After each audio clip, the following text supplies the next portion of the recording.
Today is 10/04/12, and I'm going to the Department of Human Services contract these people, Judson, and I'm going here to the meeting. I wasn't invited because I didn't ever get a letter. Chantel, I have her letter that came to her house, but they didn't send one to my address. And one of these buildings is Judson Center, so I'm on my way trying to find it. I'll look at the letter here.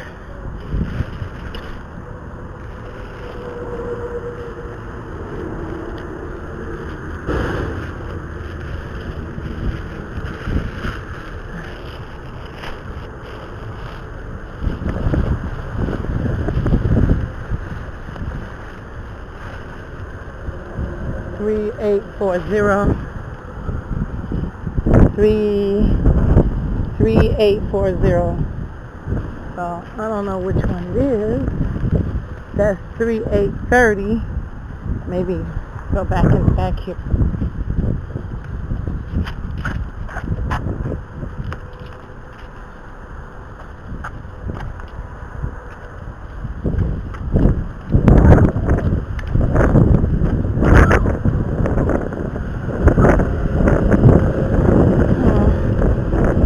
Cut it off here for a minute.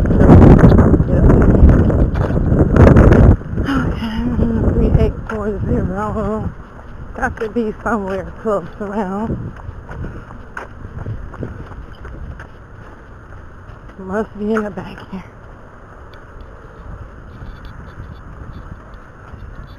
Uh-huh. 3840. Where's 3840? 3840. Okay.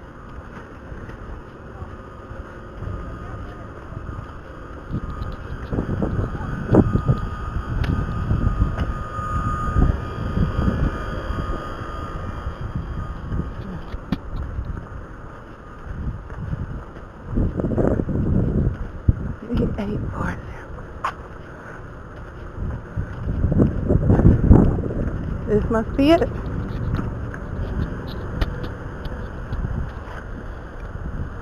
$3840. The Judson Center is inside here.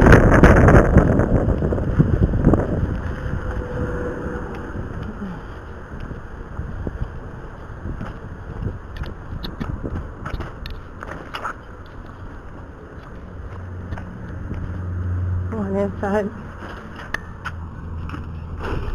Oh boy. Opening up the door. I gotta find it. Judson. Yeah, I think you gotta find it.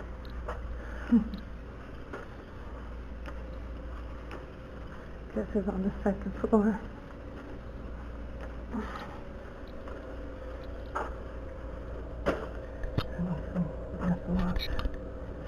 Here, supposed to be up here somewhere. Judson Center. Judson Center. Judson Center 100. 100. Are you the Judson Center? Oh, okay. Hi. Hi. Okay. I have an appointment today. Who did you have an appointment with? Alicia, Ashlee, I think her name is. What was your name? Tucker.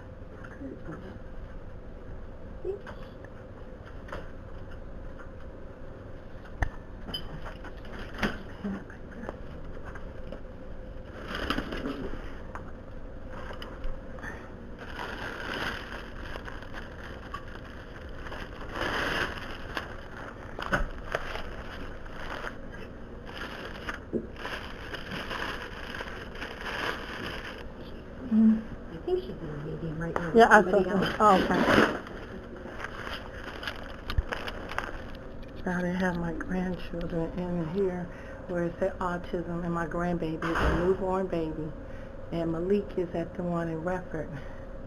And so they have to say that they have some kind of medical dysfunction, so Medicare, Medicaid, whatever it is, Medicaid can pay for. Sad. To give people medicine they don't need.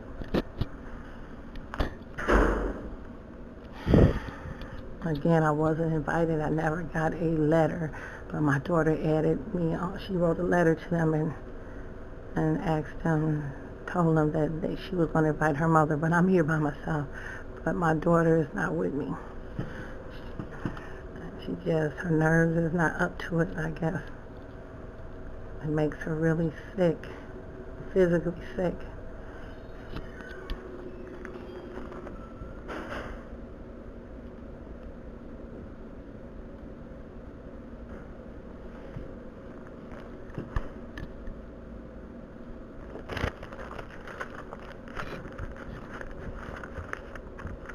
I might be here just by myself or with them because last time with Malik, the guardian ad litem and different ones, they didn't come to the meeting. They just was on the conference call because they know they was wrong, and I didn't realize it then.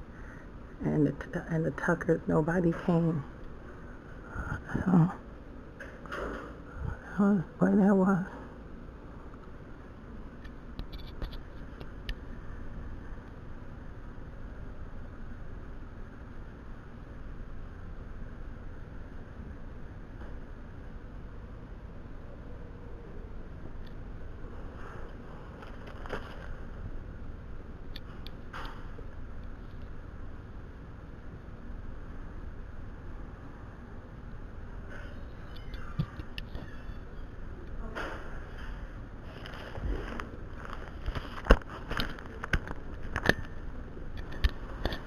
Mm-hmm.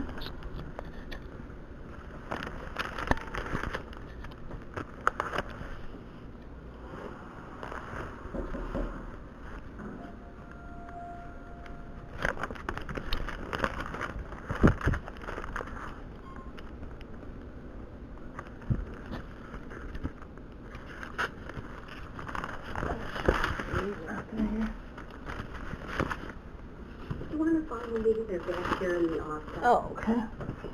Thank you. You're welcome.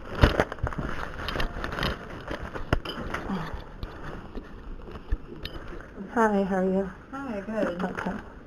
Working that way. Oh, okay. Just moving out of the way. Mm-hmm. How are you? Your name? My name's Michelle. Oh, Michelle. I'm a supervisor. Okay.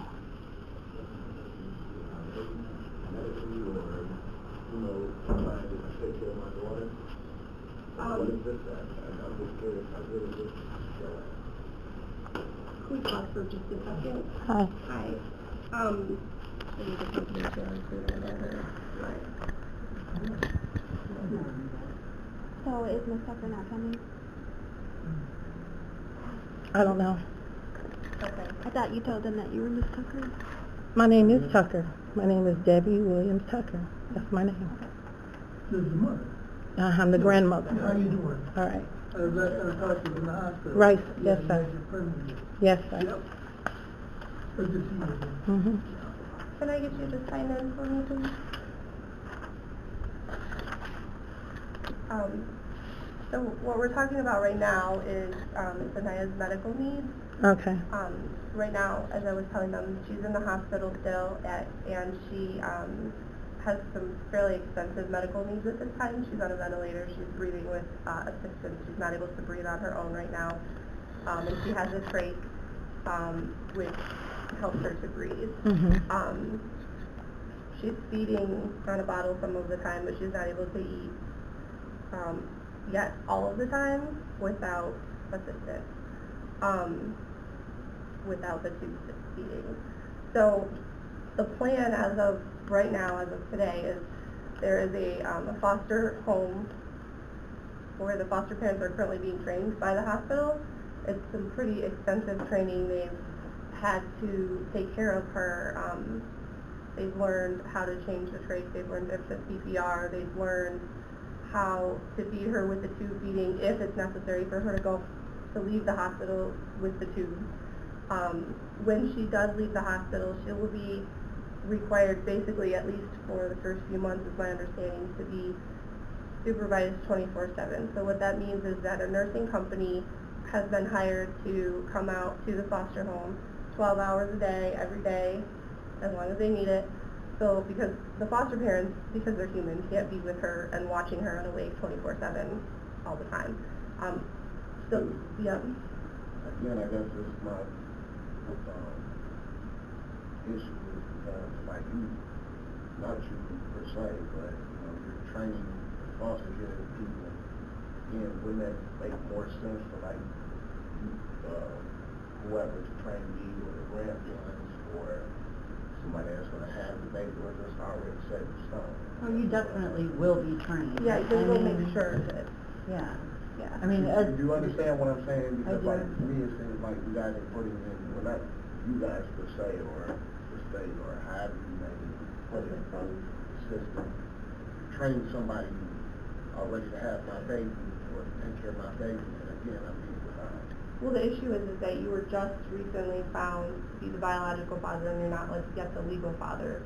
So before we take those steps, we need to make sure that you're the legal father. Absolutely, whoever takes her will be trained, and if we determine that she should go back to you, we'll make sure that you and whoever's with you, if your parents or whomever family members are helping you, they'll have to have the training. And I talked to the foster parents, and they said that the hospital would make sure that they were able to accommodate, because they're the ones that have been visiting her. And Right, and this is another issue that I have is denying me of seeing my own child, but then you got somebody else who's not biologically took no DNA or anything and let them see my face. Well, that's the system, that's what the system says. Until you're accepted as a father, if they go to the court and all that. Once that's established, okay. Now, my next question is, why couldn't the grandmother go see her? So family time That's the has mother, been... right? That's the child's mother. Right. Okay, why couldn't she go see the child during this period? Because the court ordered that there was no family visit. Look at what I'm saying, why? Right. Yeah, this is the issue. Yeah, You know what I mean? why? Why would you be denied to see your grandchild? I mean, obviously the court made their determination, and I can't speak to as why the court... I know that there were some disturbances at the hospital, which I told Ms. Williams about. They could have based their decision off that. I don't know why the court determined that, but that is what. Okay, I want to go ahead. Now that subject was brought up, I called the hospital, Mrs. Burris, and I called patient relations, and they said that I was trying to straighten out the situation. They said that you had told them that you will deal with Department of Human Services. I have come in the office, wrote letters to you, certified mail, and this is this date. Look how long this is. And my little grandbaby, June of 24, had surgery, and no family was able to see them because you, Mrs. Burris, did not contact me, came in the office, signed on the form, sent notarized letters to try to straighten up something that could have been straightened up at the hospital, and you avoided.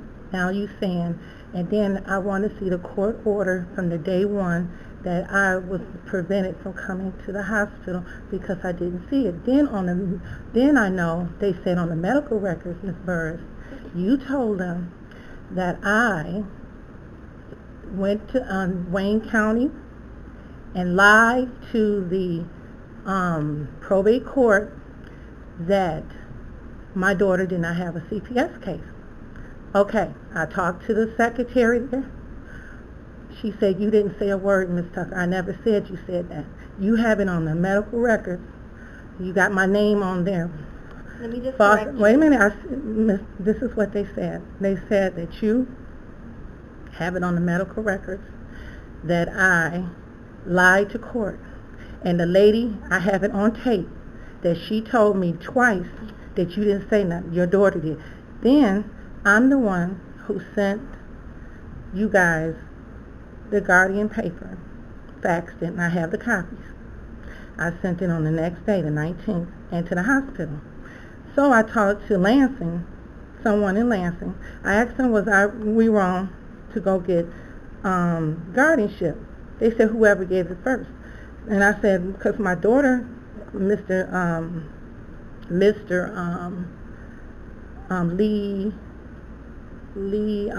Lee, my daughter said, came to the hospital. I was at the Amtrak station, and Mr. Ronnie Lee talked to me on the phone and asked me did I want my grandbaby. I said, I'm on my way down there. I'm at the at the train station. I have proof of that on that day. We talked, first time I ever talked to him. And my daughter, I have proof of that. My daughter said, Mom, he asked for the medical records.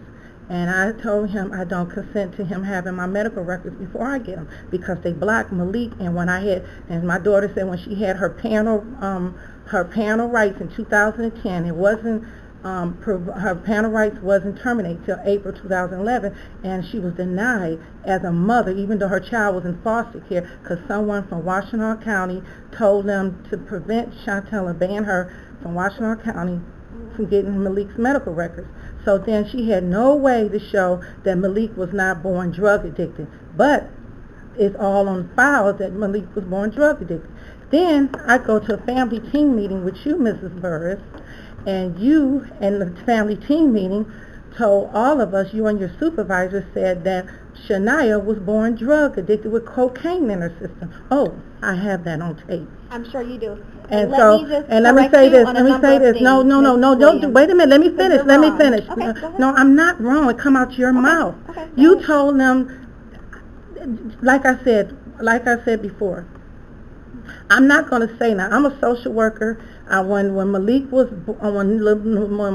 born, I was a licensed what you call LL. I wasn't, when you social limited license. Temporary. A limited license. Yeah, thank you. I was only limited license at the time, social worker. So I know about the code of ethics. I do. I'm not going to open my mouth.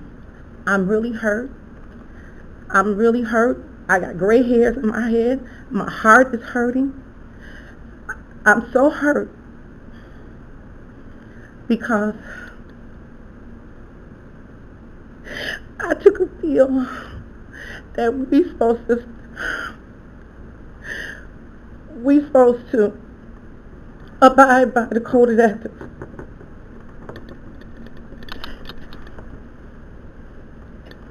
You said here in a meeting,